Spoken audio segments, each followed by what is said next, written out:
What if, one night, in the silence of your darkest hour, a demon appeared before you?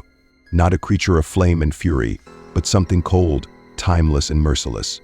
This demon, with eyes like shadows that see everything, leans in close and whispers, "This life you are living, just as it is, will be yours to live. Again and again and again. Every single moment, repeating for all eternity. Each breath, every joy, every agony, every mistake. Forever. There is no escape, no chance to change a single thing. Your choices, your regrets, your triumphs, all bound to you, sealed like a curse, to be lived over and over, precisely as they were. The feeling of loss, of missed chances and broken dreams destined to haunt you forever. No changes, no do-overs. Each choice, each mistake, each moment, sealed, destined to repeat for all eternity. Would you rejoice or would you despair?"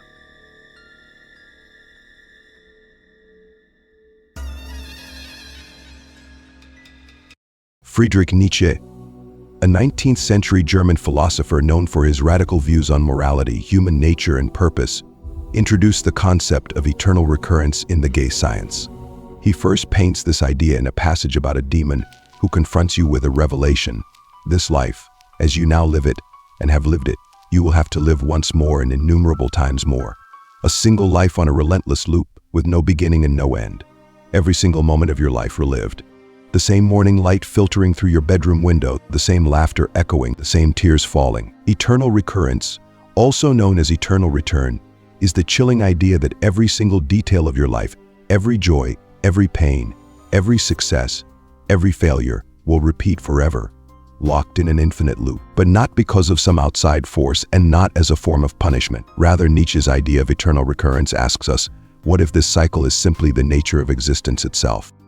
Eternal recurrence isn't about some cosmic repetition or a glitch in the fabric of time. Nietzsche wasn't proposing a literal cycle of rebirth or reincarnation. For him, this theory was meant as a thought experiment, a challenge to confront our lives in the rawest form, to imagine living every moment eternally. And then to ask ourselves, if this was true, could we bear it? Could we accept our lives so fully that we would welcome living it again with every joy, every regret, every moment of doubt and despair? Eternal recurrence forces us to look at life in a way that strips it of second chances. Think about it. No redos, no course corrections. If each mistake and every success were fated to repeat endlessly, would we change anything about how we live now? Would we act differently, knowing that every moment is bound to us, permanently etched into this endless cycle? Eternal recurrence forces us to look at life in a way that strips it of second chances. Think about it. No redos, no course corrections. If each mistake and every success were fated to repeat endlessly, would we change anything about how we live now?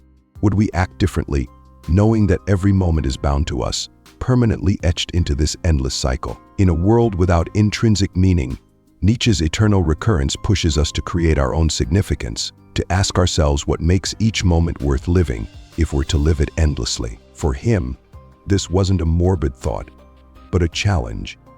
A way to awaken a sense of purpose in a world that might otherwise feel empty.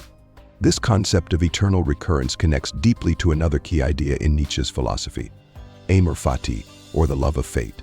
Nietzsche believed that, to truly accept eternal recurrence, we must cultivate a radical acceptance of our lives. In other words, we must embrace everything, joys, sorrows, triumphs, and losses, as essential parts of who we are.